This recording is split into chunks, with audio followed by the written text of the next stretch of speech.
everybody. Welcome to We Run on Reruns. I'm Amanda, and I'm here with my brother, Eric. What's up, everybody? We are here with our second episode, actually, episodes 3 and 4, though, of The Big Bang Theory for Season 1, where we're going to talk about the Fuzzy Boots Corollary and the Luminous Fish Effect today. That's episodes 3 and 4. I'll tell you what.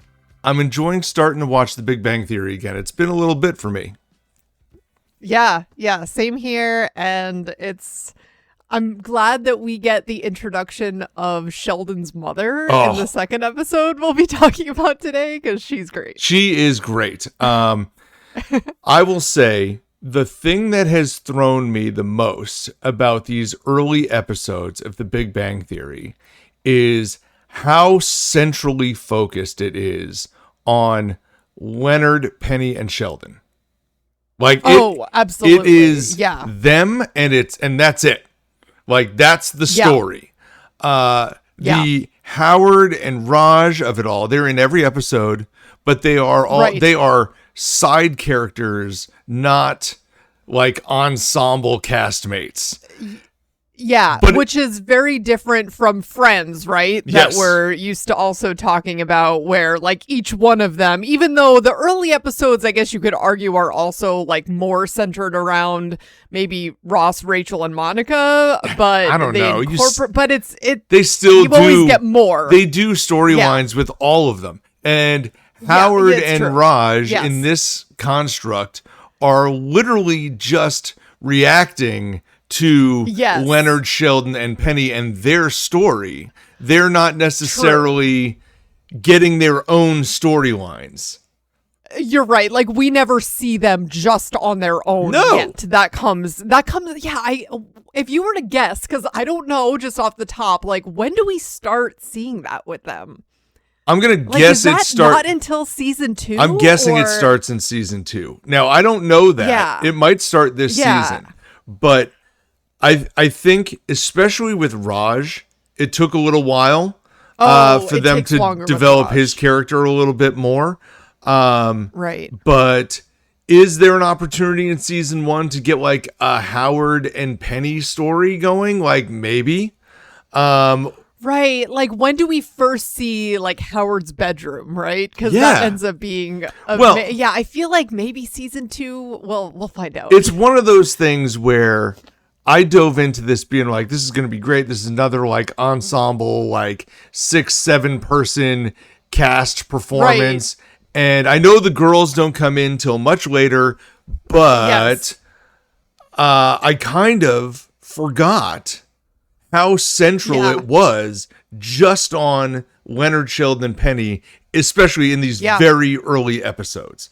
Which I suppose makes sense. Right. It develops these characters really well, and they are the ones who most of the plot will circle around. Yeah, and it also makes sense that then they end up expanding it out to be more of an ensemble cast, because as we've talked about, this show ends up having more episodes than Friends ever did even. Yeah. So they really had to broaden the scope of whose life do we care about? You know, like, whose character development do we care about? Well, it ended up being really all of them, you know? And so we really see a lot of growth. Yeah, when you look at where we start with Raj and Howard and where things end up developing with, us knowing them from an audience perspective, we see a whole lot more from them. And I'm happy about that. So we're gonna have to keep an eye on when that really kicks off, though. I will say, I remember sitting in my office at work when somebody told me, dude, you should check out The Big Bang Theory. It is super funny. And I'm looking at the years right now. This show ran from 2007 to 2019. I probably picked it up somewhere around 2008. Where it wasn't in its first season anymore, but it is. I mean, it is great, and it is classic sitcom. And I don't know how many of those we get anymore. It might be like the last one. It went all the way to 2019. That's crazy. Yeah, and I never saw this show in full until after it was off the air. Like, I never watched it when it was, I mean, I would watch an episode here and there when it was on TV, but I never actually saw the whole storyline through until, I think it was streaming at that point, because I was going to say I didn't have the DVDs or anything like that. So yeah. For me, it was we watched it live, DVR'd the episodes on CBS, when they came out. Okay. I think it was CBS, right? But that being said, I only say that. I say CBS jumps out to me because when we moved to an apartment and we decided, hey, you know what? CBS, yeah? Okay. Yep.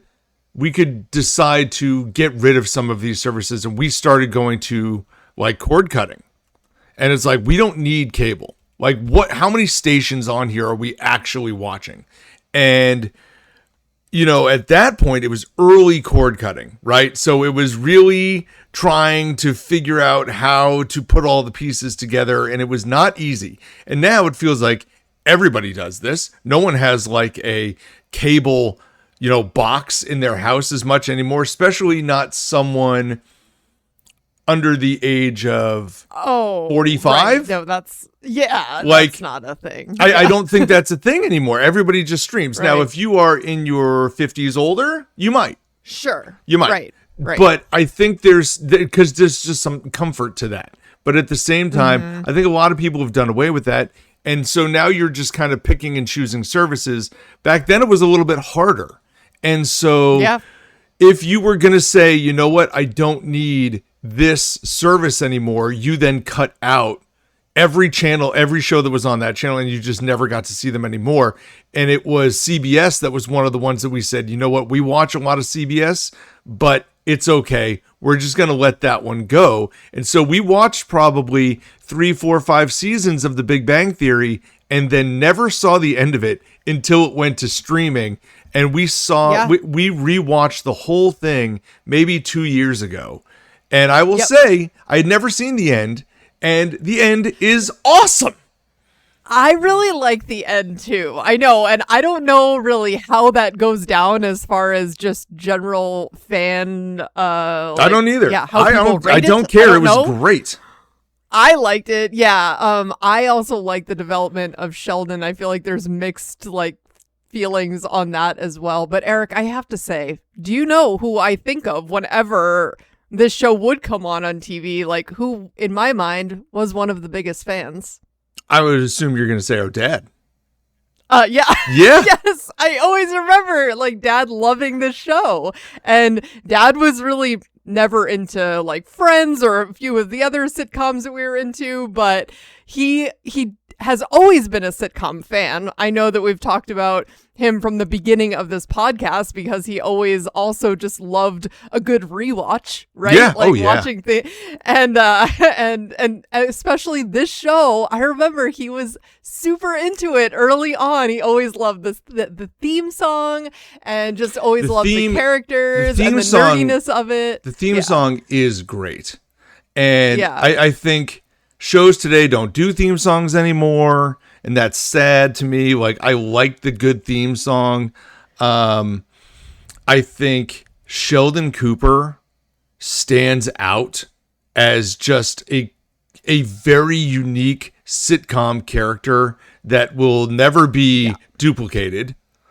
And that's just that's the makings of a good sitcom. You've got two things: a killer theme song and a character that is just unseen, unexplored before, and a lot of people resonate with, and it was great. I think there was a lot of funniness in the awkward moments of Sheldon Cooper's journey throughout life. And I think there are definitely some better and worse moments for him as we go, obviously, but I still think they kept to Sheldon in his truest form as much as they could. all the way through. I think so. Yeah. And so I did quickly look up to when we first do end up seeing Howard's room, and it is earlier than I expected. So is it's it this actually season? in episode 11 of this season. Yeah. So maybe we do start to see a turn sooner rather than later with like just featuring Howard and Raj more. I think so. This feels to me like, okay, they ran the pilot. The pilot was good. Remember, we already talked about the fact that there were multiple pilots, right? And so they made some pivots pretty quickly. I don't know exactly how they did it, but I know shows historically get picked up for 6 episodes or 5 episodes or whatever. Right. So this all feels like, hey, you got picked up for like 6, 7, 8, 9 episodes. And then after that, like, oh, we'll start exploring more. Like, let's give them the full first season. In fact, the first season of The Big Bang Theory is different in its own, and I think it's part of this, where the first season has 17 episodes, and then season 2 has 23. Yeah, so and it keeps more going. Like a classic, like Friends, or really that was just the classic, I think, episode length for any sitcom that had been on the air. I think at that point they knew, hey, we've got a winner here, and so they ran it to 23, 24, 25 episodes every season for the next decade. Yeah, that's great. Well, these episodes are definitely, I feel like we're starting to see where, where we're going to be going with their characters. We get a lot of development with Sheldon, especially, I would say, and also, a taste of where maybe Leonard and Penny's, connection will go, at least like teasing that idea. But just as a reminder of where we left things off last week, we had Penny moving in next door during the pilot, and I would say Leonard's infatuation begins right away. And then Sheldon thinking that it would make sense for him to clean Penny's apartment while she slept, and apologies were required all around. That was not well received, Sheldon. No, it was not. No. So yeah, today we're going to be seeing a date between, kind of a date between Leonard and Penny. What started out as maybe going to be like a group outing, and then some development with Sheldon's character in the second episode where we get to meet Sheldon's mom. Well, and so we'll start talking about this first episode, which is episode 3 now. This is season 1, episode 3, The Fuzzy Boots Corollary. And in this one, I'm just going to kind of run down the plot fairly quickly. Sure. I think we know this is all about Leonard, Penny, and Sheldon. And then I think we can kind of pick out some highlights. So this starts with the boys playing a video game, and it leads into Leonard bringing Penny her mail from across the hall because he stole it, so he would have a reason to go talk to her. And he finds out that she's dating some guy who he does not like the look of. And so the guys in the apartment kind of say, like, hey, maybe you should like date somebody else. And so he decides essentially to ask out Leslie Winkle, which we will have to touch on in a moment. But when he goes there, it becomes this very scientific experiment between two scientists who then realize, no, there's not really any chemistry here. Meanwhile, when they come back to when Leonard gets back to the apartment, Howard is explaining that, listen, I know a place where you could have your pick. And he brings them to this old lady dance class, it seems like. Okay.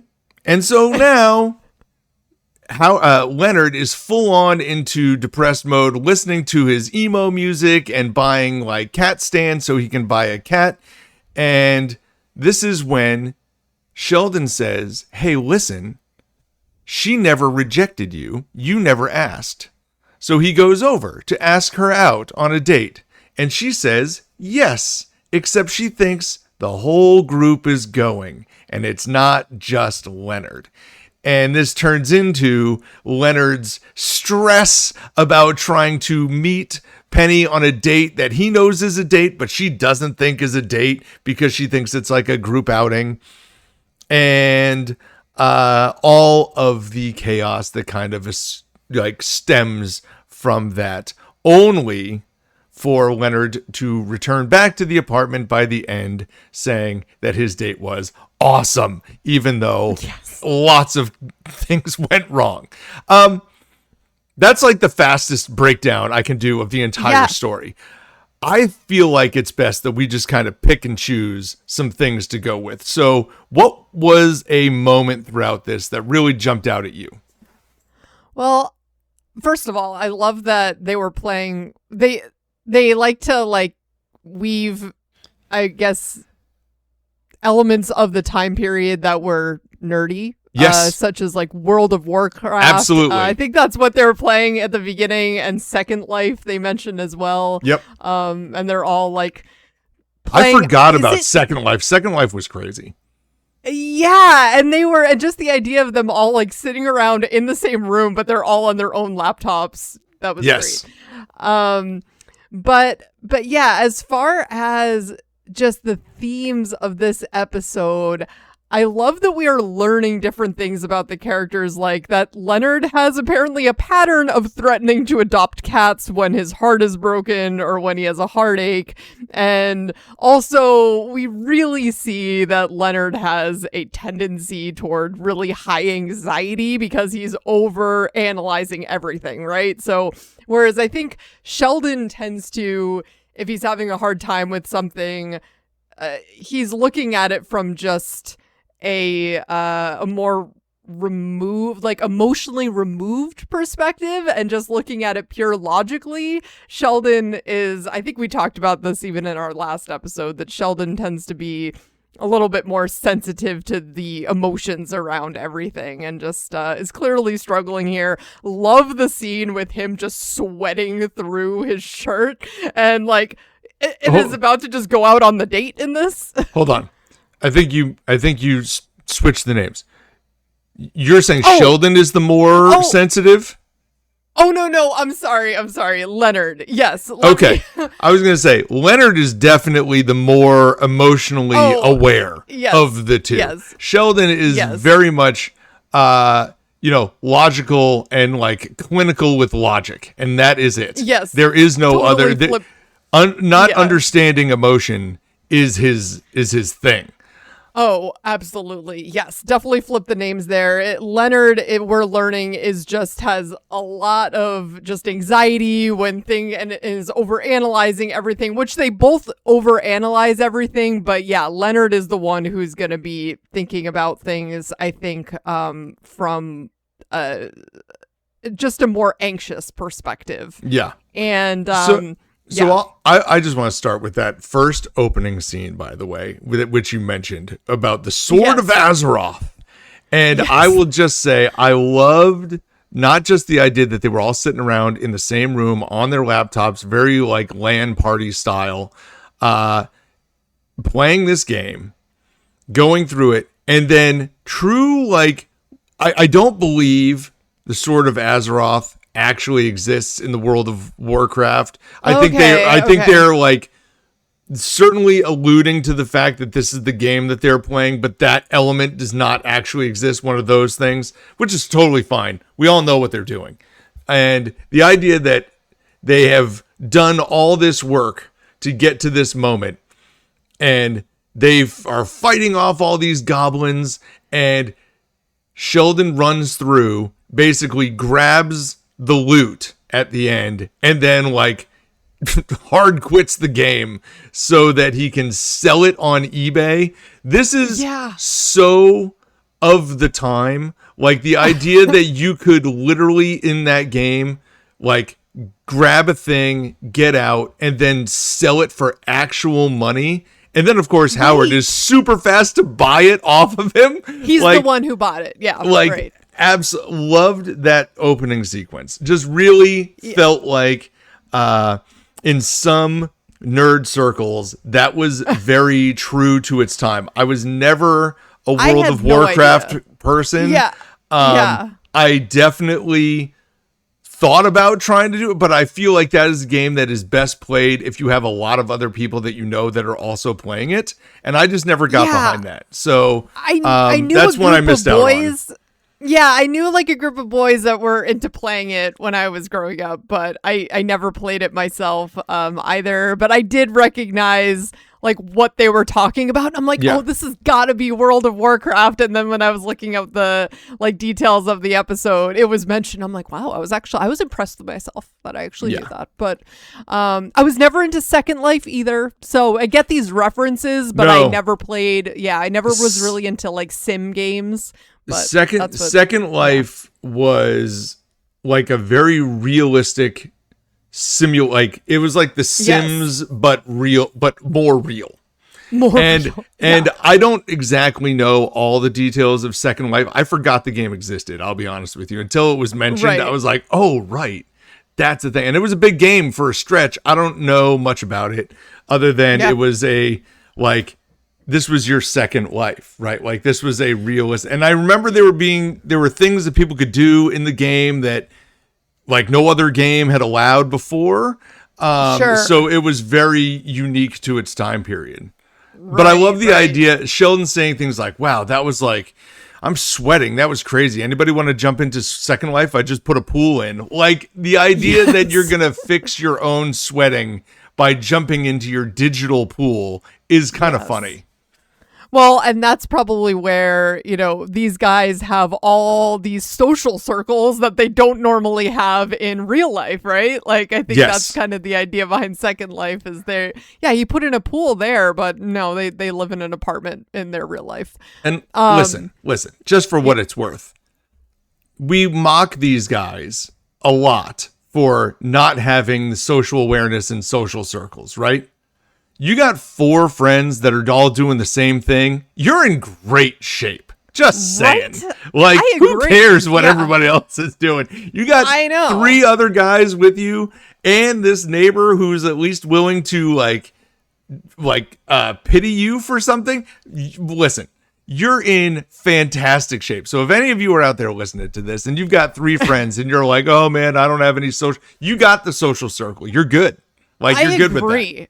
Yeah. The scene where then, as you said, Leonard brings out the mail to Penny because he's wants to have an excuse to run into her, and she's just like making out with this guy outside of her door.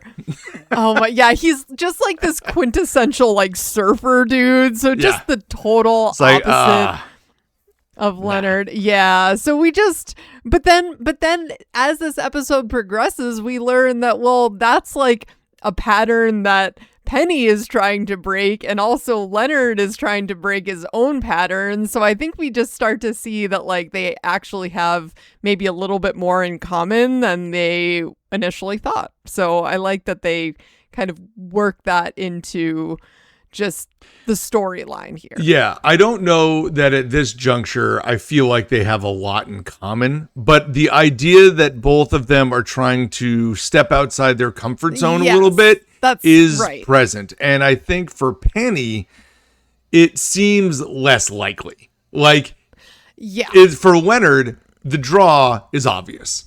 For Penny, I understand, like, she is outright stating things like, listen, this is what I do. I break up with a guy, then I find somebody else, and I'm just with them for a weekend, and, like, I got to get out of that. And it's like, yeah, you do. Are those 36 hours consecutive, or are they, like, spread out over the course of, like, a year? Yeah. Well, it's like over a weekend. Leonard. Well, for chafing, right? Yeah. She's like, well, no. Oh my God. It's emotional. He's like, yeah, emotional chafing. Emotional chafing. Yes. Yeah, that's great. But before we get there, I especially do like the introduction, which I just can't help but want to refer to her as Darlene. That's where you have to go. Right? Because I like that they brought in, because Chuck Lorre, who produced this show, also produced Roseanne. So through these 2 episodes, we're going to not only see Darlene from Roseanne, or Sarah Gilbert, but then Sheldon's mom in the next episode is also played by a Roseanne character. What was her name? Oh my goodness, I can't believe I'm spacing on her. While you're scrambling to look it up, I'll say this. Yes. I maybe this goes against my like sitcom ability to judge. Roseanne was one of those shows I never really saw. I never really got behind it. I watched a handful of episodes, and so I know Johnny Galecki was in Roseanne as a love interest of Darlene, and to me, the Leslie Winkle character, who is played by the same actress, and I don't remember her name off the top of my head. Sarah Gilbert. Thank you. She to me stood out as a like, oh, this girl's from Roseanne. Like, I remember her being on that show, even though I never really watched it. You know, like, it's one of those things. Meanwhile, Sheldon's mom, who Mary Laurie Cooper, Metcalf, is Laurie Metcalf, who was also on Roseanne. I did not immediately identify as being on Roseanne, even though she was a core character. Oh, yeah. Yes. Yeah. She played Roseanne's sister, which I also never watched like a ton, but I feel like it was like either on before or after another show that we tended to watch, like when they just had all the, the new episodes of a sitcom come out on the same day. I think when the reruns were out, like, I just never got, maybe it was at a weird time slot for me. I just never really saw a lot of it. I saw some of it, but I never really got behind it. And like Roseanne to me was annoying. Like the main character, the title character was annoying. And she was supposed to be. But like, it's something about it. And man, has she turned into quite the controversial She has turned into a figure. No doubt about it. But there is no denying that show was a winner at its time. Oh, and I think they then came back and did like a spinoff like without Roseanne. Like I'm pretty sure there was something that happened where they tried to they tried to reboot it with her. And then all of the controversy came out. So then they scrapped the reboot and made a new reboot called like The Connors. That's what it was. Like, without her, right? Without her, but it was the rest of the cast. I don't know how well that did.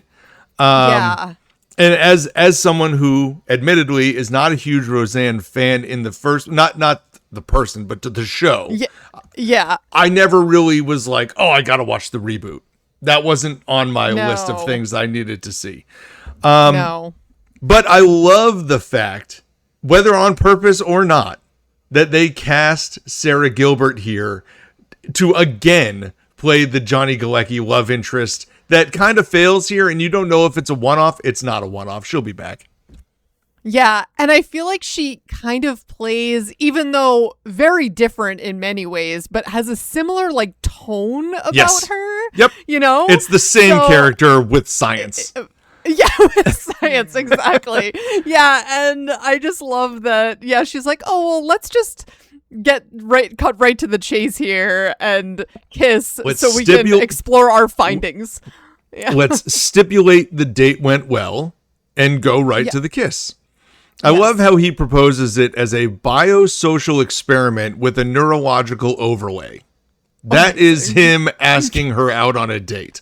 Yes. Like, I'm going to try to get the direct lines because I've watched like interviews with some of these people like Sheldon, who has basically talked about Jim Parsons, I should say. Yes. Jim Parsons has talked about like he has no idea about any comic book characters. Like he doesn't know anything about it. Like these are just words on a paper that he had to memorize.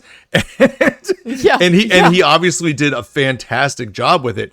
But it's startling almost to see him out of this character because it's like, no, you were born to be this guy. you see him outside of this and he's still Sheldon. Like, he still feels like that was the character that was designed to be, but he doesn't know any of the stuff. He has no physics knowledge or comic book knowledge. Like, it's just stuff that he had to learn. I think a lot of this goes with like the medical actors and stuff that have to like recite all these lines with medical dialogue. And it's like, what? Like, there's a background in medical acting. You know it. So this is, it's funny to see that. I feel like I certainly enjoy seeing Jim Parsons talk about things of that nature. But I'm going to try to grab some of the quotes. And that was one that I wrote. The biosocial experiment with a neurological overlay. Yeah, but and there was no arousal. No arousal. So none? They just shook hands and parted ways. Yeah, none? What? None.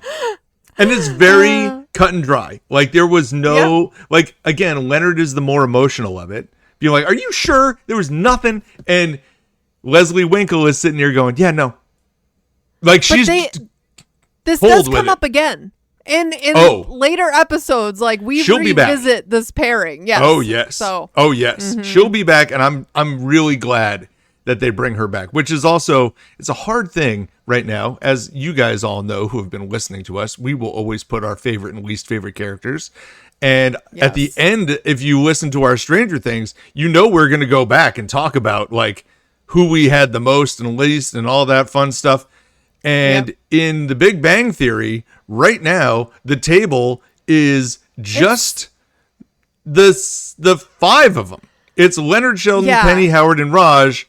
And you listen, we know we're going to add Amy and we know we're going to add Bernadette, but like, how many others get added to this list? Like, Leslie Winkle might find her way onto the list because she's going to be in plenty of episodes. I know. It'll be interesting to see like her total episode count when all is said and done. And same with like Sheldon's mom and like Mary Cooper's going to find her way on there too, I think. Yeah, for sure. Yeah.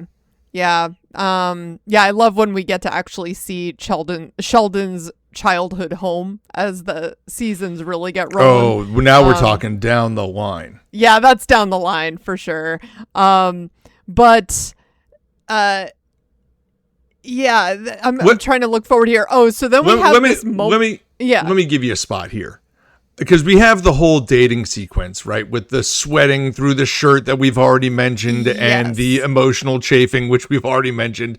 But I will say, throughout all of this weirdness, which is going on between Leonard, who knows he's on a date, and Penny, who is surprised that nobody else showed up, Leonard does this physics trick where he's able to use a cup and spin the olive and like get the olive into the cup without touching it, so he has the olive in the glass. And Penny is genuinely impressed by this. Yeah, yes. And I think that is the first moment you go, oh, Penny is willing to see this. Like, she's willing to be like intrigued by some of the stuff that Leonard knows because he's so smart. Which we never really give Leonard enough credit for because he lives with Sheldon, who is like a mad scientist. But talks down to Leonard like he's an idiot or something. Yeah. But Leonard is also incredibly smart. And so, especially when you stack him up to Penny, who, you know, is a waitress at the Cheesecake Factory and plays, you know, being a bit of a ditzy blonde. Yeah. She especially in the early episodes, I feel like they really are rough on Penny. Well, I think they're just really trying to showcase the difference. Like, let's just show how far apart these two are.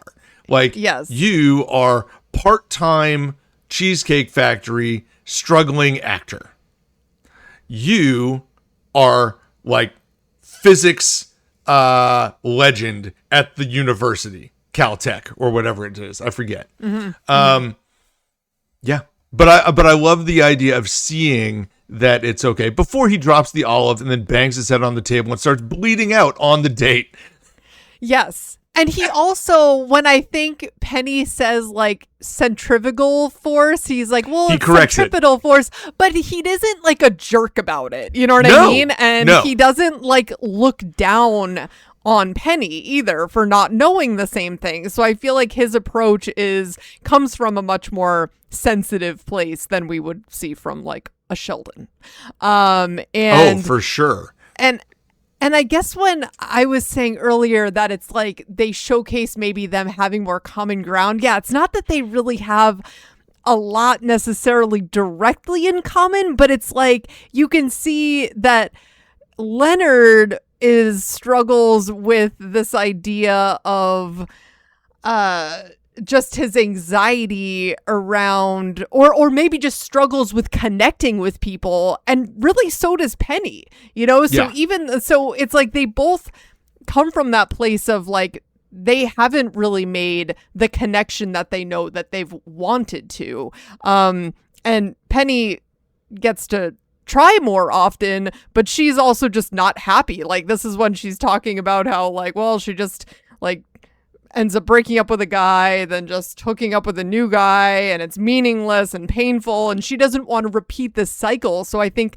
being out with a guy like Leonard, where they're actually having a conversation, he's showing real interest in her, that's like just catching her eye. So it is. And which is why at the very end, she is asking like, hey, was this supposed to be a date? Like she's all of a sudden cued in on this. Yeah. And he's like, no, when I take a girl out on a date, she knows that she's been dated. He said, when I take a girl on a date, and I do, she knows she's been dated. Yeah. It's like, okay. All right, Leonard.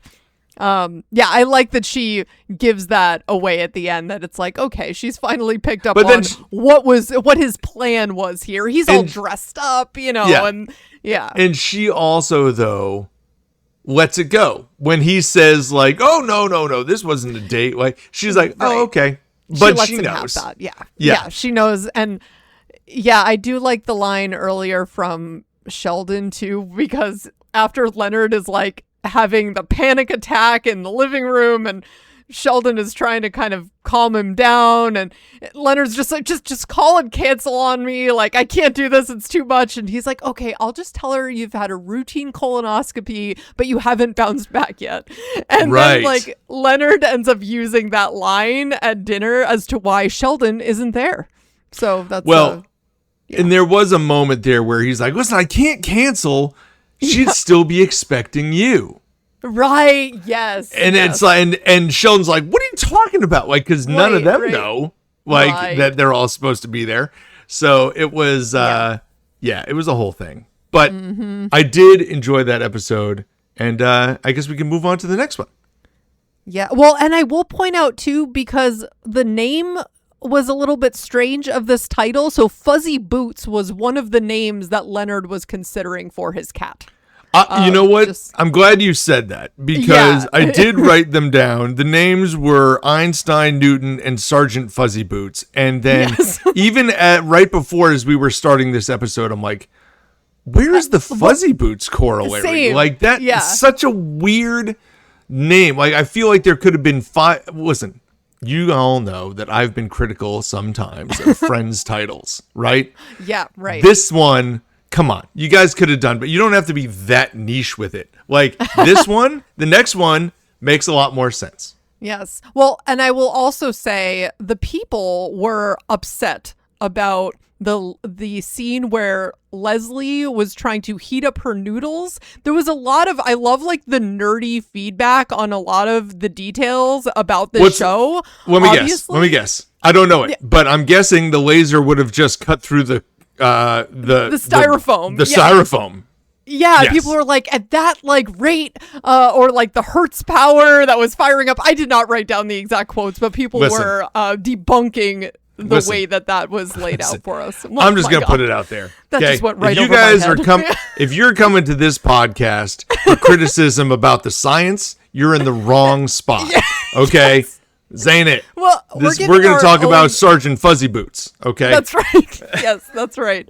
But I will provide feedback on anything that I'm finding online about these details. It's pretty funny, but I just appreciated there was all sorts of blowback, apparently, about the noodle heating. I would imagine there is science blowback on many of these episodes. And you know what? I'm okay. Yes. I don't care. I think that they did try to do a really good job with being scientifically accurate, but from what I understand, almost everything that they put on the whiteboards is mathematically accurate. Apparently. But they didn't do any of it. I'm not going to be the one to debunk it, though, either. No, I just look at it and go, I'm like Penny. I'm looking at that going, wow, that's impressive. Yeah, look smart. Yeah. Yes.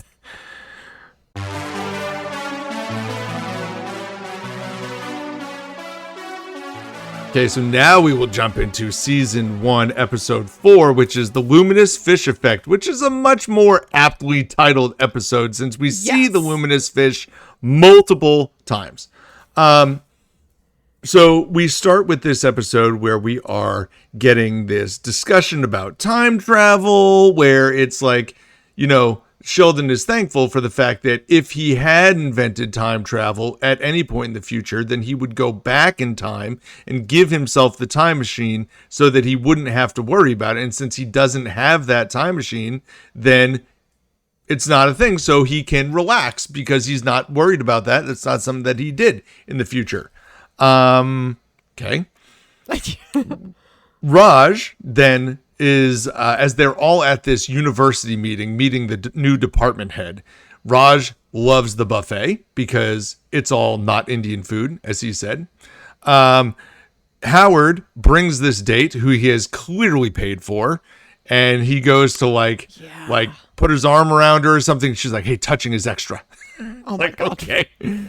And then Sheldon and Leonard are there. They meet the new guy, only for the new guy to essentially fire Sheldon on the spot because he insults him immediately because he feels though he is not very smart.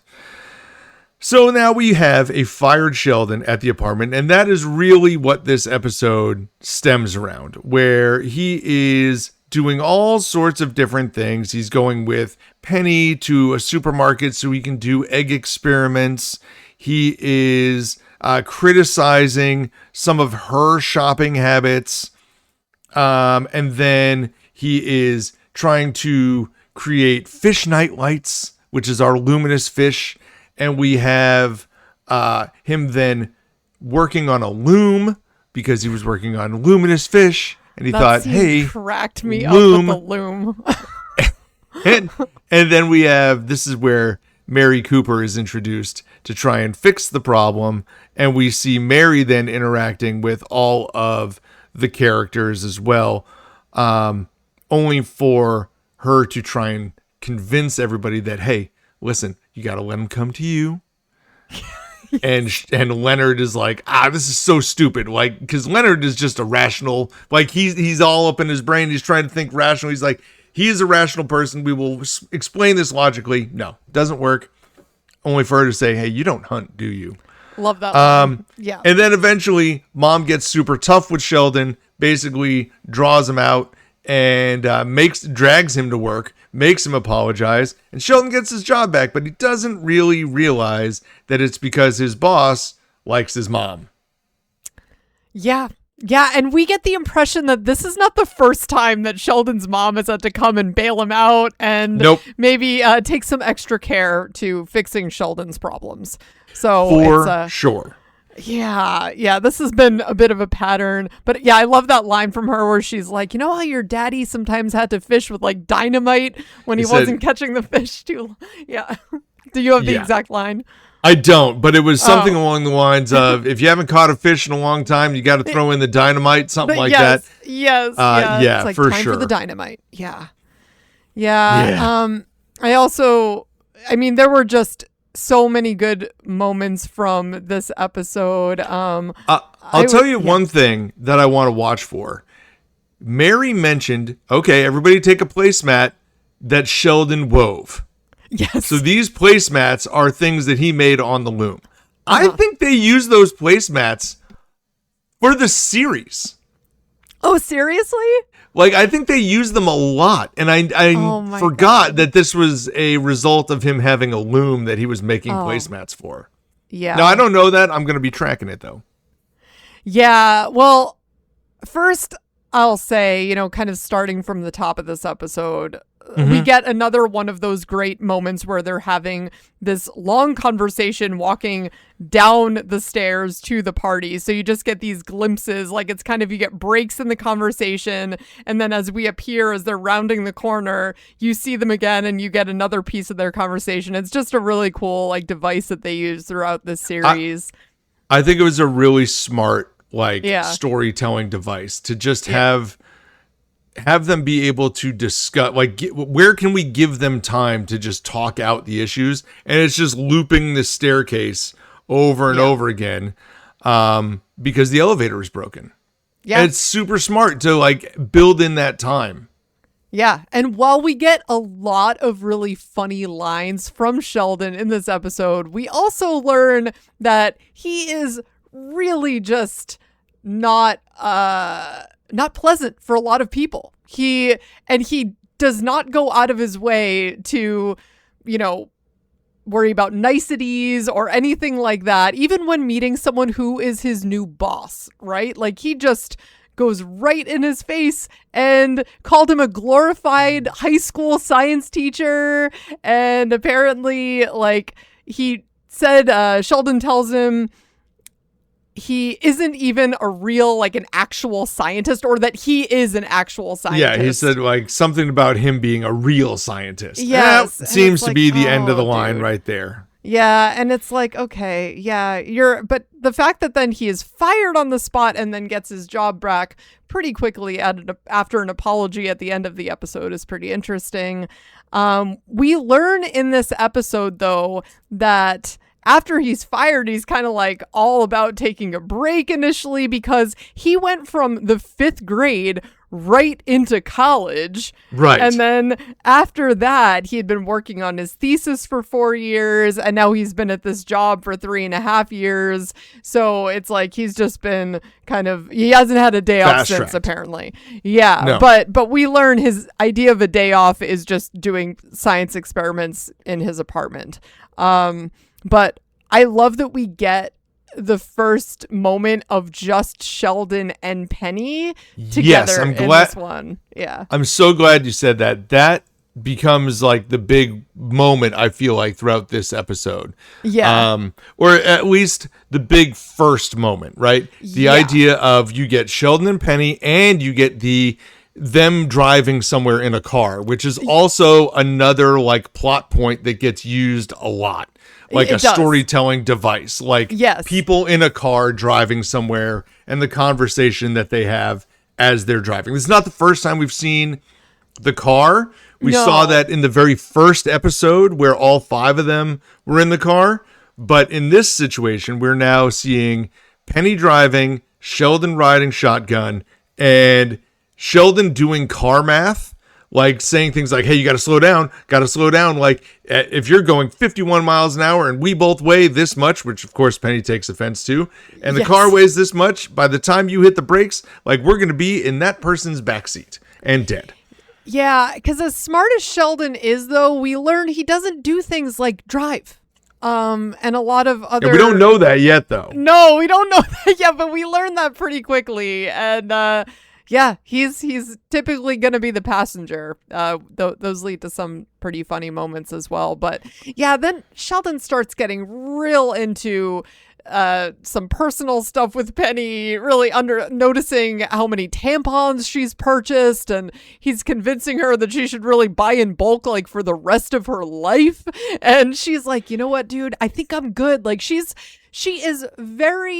annoyed with him, but she's very nice about it, I would say. Yeah, I wrote Penny annoyed but tolerates Sheldon. Yes. Like, she doesn't like scream at him or yell. She's just like, oh God, get out of here. Because Sheldon is logically thinking, hey, this is a product that you will use forever. It does not spoil or expire. So why don't you just buy in bulk forever. And so then, of course, he's telling Leonard that he's coming up with an idea for a like bulk order feminine hygiene product industry or something. Oh my God. It's like, okay. But I do also in this episode, though, how they then jump forward. Like, you learn that there's been this like 3-week gap, right? Yes. From when he's been fired to then when Leonard calls the mom in for reinforcement, right? Because then you have her showing up, and that scene, Eric, where they open the door and Sheldon has like the poncho on that he's clearly made, and he's like sitting at the loom. I don't know why, that just cracked me up so much, like seeing him just working on his loom, and Leonard is saying this is a particularly disturbing state that he's in right now. Well, like when they came through the door and he kind of like turned his head over his shoulder to look at them. He's got this very like Quasimodo look about him where he's just sitting there looking insane. Like this is not a thing that you would expect Sheldon to be doing. He's been fired and he doesn't have any science to do. So like, what does he do? He's trying to find something. And the answer is, hey, how about you just be nice and go get your job back? I was working with Luminous fish and I thought, hey, Loom. Yeah. So there you go. Yeah, it's but he's very much acts like a little boy in a lot of ways, and that just is heightened, especially when more. His mom shows up. Exactly, with his mom. I mean, you could argue he's always acts like pretty infantile in certain situations, but when his mom shows up, it just like kicks it into high gear. And his mom though, with the line, "He's been difficult since he fell out of me at Kmart." Wow. Right. That's a lot of information. It's very but I think you get the line, well, when she says, she's talking about like how he was raised and everything, and she said all that science stuff comes from Jesus. That's when you go, okay. Right. Yeah. Sheldon's mom is not like Sheldon at all. No. Because he is a very strict to science numbers guy, and she is super religious. Yes. And I will say, super insensitive, but when she and because it's her delivering it, when she looks at Raj and goes, I made chicken. Oh my God. I hope that isn't one of the animals you people think is magic. Oh my God. I laughed so hard. Oh my God. It is I was so like, bad. oh my God. Yeah. But like this show does that. Yeah. They're going to push the envelope on little things like that, where this is a character from like deep Texas who is super religious in her way and does not have the social graces of someone who is maybe from a more diverse area. Yeah. And so going right in his face and saying that, it's like, whoa. Oh my God. You can't say that. But it was funny. It was funny. And they're all looking at her, though, like she has like 6 heads. Like it is. Right, because they're all living in L.A. Right. They and know. Of course, the Raj isn't saying anything because she's a woman. So he just stands there in silence. He doesn't say anything back because he's not going to. Yeah. I mean, that was so funny. And he didn't even look mad. I think he just looked more shocked. Like, what? What are you saying? This doesn't make any sense. She is, coming from a place of deep ignorance. But as you said, it's not like she's saying it in like this hateful way. She just has no idea what she's even saying. Like she's because then she doubles down on it later when they're all sitting around the couch, like about to eat, and then she says, "Listen, we're gonna have a silent moment of reflection, and then say something." And I forget what the line was, but say something like in Jesus' name, whatever. And she's like, you two boys don't have to say that if you don't want to, but if the spirit moves you, go for it. Because she's now hitting Raj and Howard, who's Jewish. Yes. And they're both and it's like okay, holy lady. Moly. Like, but the fact that she doubles down and like hits little things like this around, it's super funny. And it is allowable because that character would do that. I love that she refers to Penny and Leonard as a cute couple too. Ooh, and she's yeah. like, "Oh, I just hit on a nerve, didn't I?" She's like, did I strike a nerve? And Howard's like, oh, yeah. Yeah, yeah. But we also learn Sheldon's mom, who also refers to him as Shelly, which I like. Yes. Is bringing up that when he was 13, he built a small nuclear reactor in the shed. And when he had ordered fissionable materials online, apparently someone from the government showed up, told him it was against the law to have uranium in the shed. So he built a death ray in his room instead. And it's like, wow, that paints a very vivid picture. And I appreciated that. The fact that story, you can see it and go, okay, for Sheldon, yep. For Mary, yep. Like, okay, all this is checking out. Like, I get it. And like, these are the things that they do in these early episodes, I feel, that really paints the picture of specifically who are Sheldon, Leonard, and Penny. Like, you get little glimpses into backstory, you get glimpses into relationships between them and how they would react in social situations.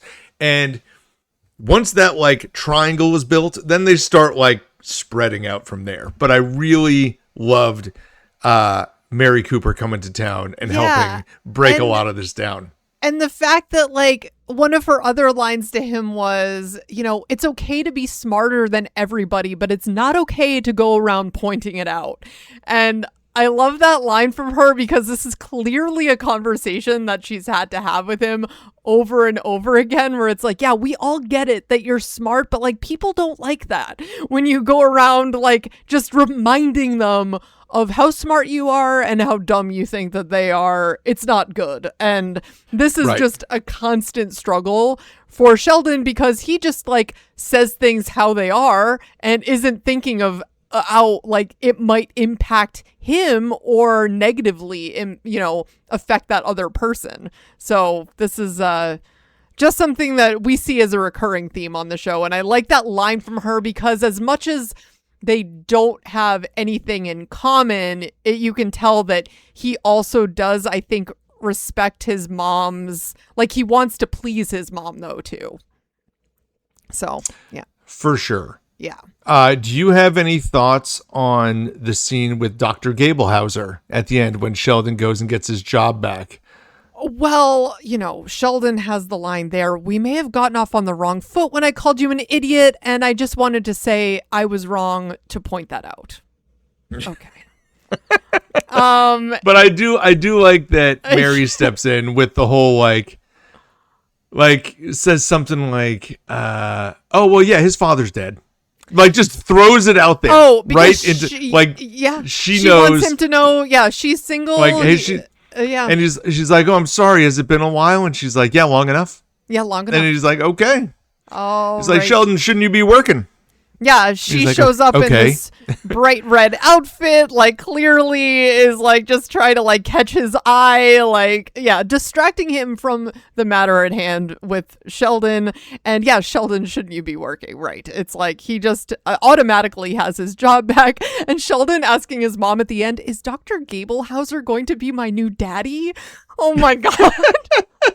Oh my God, that cracked me up too. Yeah, that's he might. Funny. Yeah, and but we do then finally see the luminous fish next to Sheldon's bed as he's curled up to go to sleep because he gets tucked in by his mom as well. As he does. But I will say, I thought that was funny because now it shows like, hey, like he was successful at it. You know, like he is not doing these things poorly. Oh, no. He is doing them. He's doing all of them. Yeah. So he's like glow in the what was it? Glow in the dark fish. No, fish nightlights is what he was calling them. He wants to make a fish nightlight. He did. And he did, yeah. And I just love that. Where I thought, Eric, for a moment that this was going to be the first time that we heard the lullaby, the kitty song, but it wasn't. Oh, no. We don't get that yet. No, but I look forward to that. Because that comes from Penny.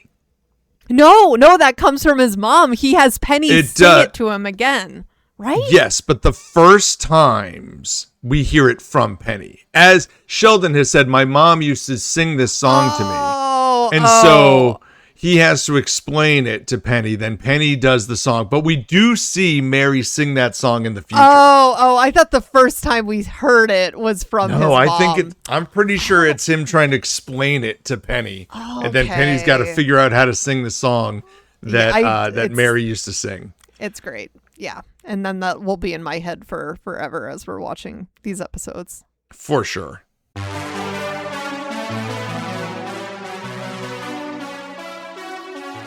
Well, now we're going to jump into our IMDb ratings segment of the podcast where we talk about our ratings up against your ratings as we find them on IMDb. And we're going to put our favorite and least favorite characters on the line here just from these last 2 episodes. I'm going to go first here. Usually I toss this over to you, but I'm going to put this out there. My favorite character in these 2 is Mary Cooper. Okay. Yeah. She's great. I think what she brought to the table here was awesome. I think, don't get me wrong, I obviously liked a lot of what Sheldon and Leonard and Penny all did. But Mary, I thought, brought an element that was funny. I laughed at her jokes probably more than anybody else's. Same, right? Yep. So I'm down with her making her my favorite.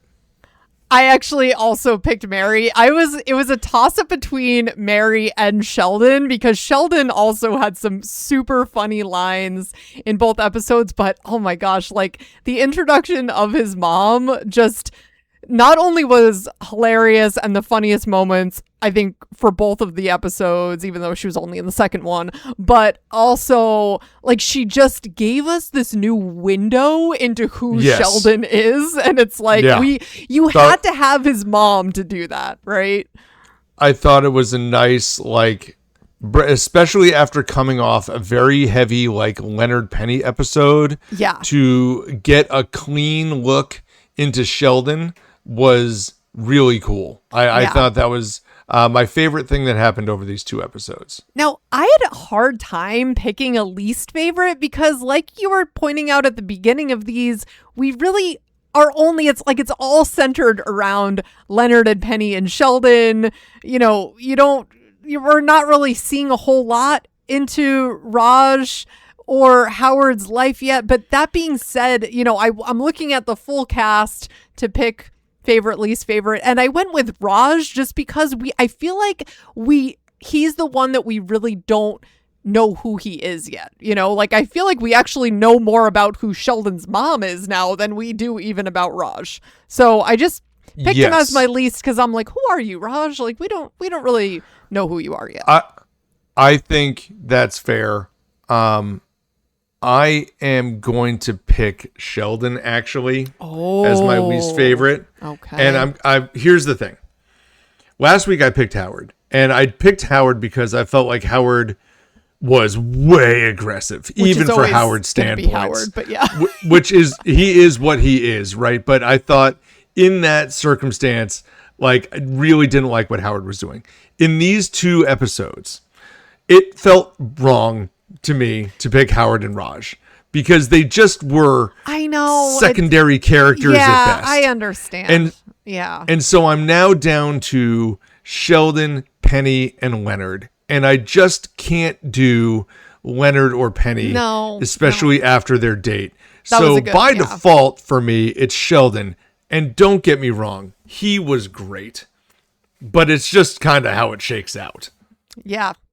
You mean maybe it's unfortunate because, you know, we started this with the idea of, oh, well, there's all these characters, but we're not introduced to any of them yet. So it makes it very difficult in these early episodes to kind of go outside of that group. And I think most of our favorites / least favorites are going to come from Sheldon and Leonard and Penny until we start seeing more and more and more come out. Yeah. Yeah, and we should also point out, because are you thinking that he was your least favorite because of just like how difficult he was and that Leonard almost had to like bring in his mom? Because Leonard was the one to do that. Like Sheldon did not want his mom to be there initially. He was kind of upset with Leonard for calling her in. But was it just I think the thing was, like, I think that has to be it, which, by the way, was the funny part about him. Right. Like, this is the thing. I don't want this to come off as I didn't like what Sheldon did. I really did like what Sheldon did. I thought he was funny. I thought he was great. But this is more a statement of, I have a hard time picking Howard and Raj just because they were essentially exempt from these episodes. Yeah. They had a couple lines. I don't know if Raj said anything more than, "Oh man, this buffet is great." Like, no, right? And it's That's all what Indian I'm saying. food. Like that felt like the only thing he said outside of in the previous episode where they were talking about the Sword of Azeroth, which I did like that scene too. So I agree with your thought that of all the characters, Raj was probably the one that was the least important and least impactful, like for sure. But I feel like it was almost so removed that picking Raj would be like the same as me picking Penny's new boyfriend guy. That's true. Which, hey, if you wanted to do that, you could. No, not going to do that. But as far as the ratings go, Eric, okay, I will say, this is tougher. Well, for me, as much as I loved the date between Penny and Leonard, I just like the Luminous fish effect a lot more. I just thought that 100%. Was way funny. 100%. I'm with you. Yeah. For sure. Yeah. So I gave the Luminous fish effect an 8.6. Okay. And I gave the Fuzzy Boots Corollary an 8.1. We're very close. Oh. Okay. I'm giving, so the pilot I gave an 8.2. And so the Fuzzy Boots Corollary, I'm also giving an 8.2. I feel like those are on similar, par. Yeah. But easily, the Luminous Fish Effect is my favorite episode so far. So I'm giving that an 8.5, which if you listen to our friends' podcasts, that's kind of when I say 8.5 to me is, okay, this episode is just a lock it in, good one that you would rewatch all the time, no problem. And if it gets higher than that, then it's something I really enjoyed and I would watch over and over and over again. And I know there will be a lot of episodes in that park. There will be some that get up into the 9s and 9.5s and whatnot. But I'm trying to build a base here of Big Bang Theory. And so 8.5 seems about right. Yes. Now, the people. Let's see. Well, the people are a little more reserved than we are. Let's put it that way. Okay. I think they were for the last ones too, maybe. Oh, no, they were a little bit higher than us. They were actually higher than me on both. Okay. The Fuzzy Boots Corollary is the lowest of the two. It gets a 7.6. And wow. Okay. And the Luminous Fish Effect gets an 8. Now, I'm going to say this. I wonder what dropped the Fuzzy Boots one. I will say this. I think the Fuzzy Boots Corollary is focused so heavily on the Leonard and Penny date that people who love the Big Bang Theory even go back and watch that episode and go, where's Raj? Where's Howard? Sheldon is like a secondary character in this. Like That's true. This is not a great thing. Yeah. I totally get on board with that. That being said, I still think it's about as good as the pilot. Yeah. Luminous Fish Effect, I'm surprised people only gave that an 8. I really liked Mary Cooper. I thought she was great, and I'm was surprised. Yeah.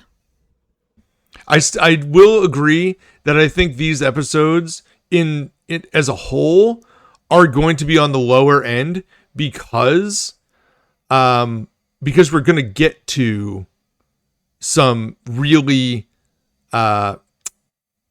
we're going to get to like the big ensemble cast ones, which are going to be much higher rated. I think so. Yeah. At the same time, I will say I did look.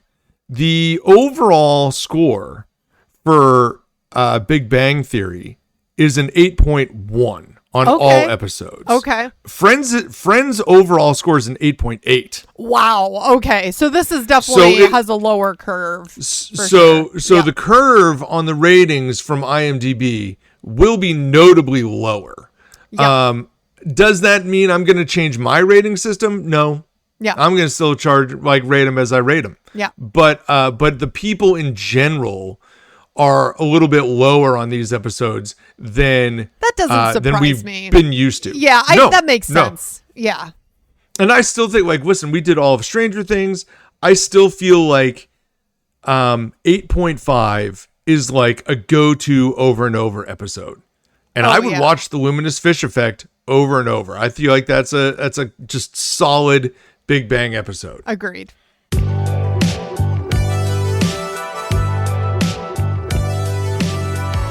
Well, thank you so much for listening to the We Run on Reruns podcast. Please check out our socials on Instagram and YouTube. We've got all sorts of short form stuff out there for you. Please subscribe and like and share and repost and do all the fun things you like to do on social media. Again, you can find us in full podcast form on Spotify and in Apple Podcasts. Not to mention, if you found our Patreon at We Run on Reruns, we really appreciate the support that we are getting there as well. Don't forget to leave 5-star ratings where you can. For Amanda, this is Eric. Enjoy watching Big Bang episodes 5 and 6. That is the hamburger postulate and the Middle Earth paradigm for next week. Happy rerunning, everybody. See you later, guys.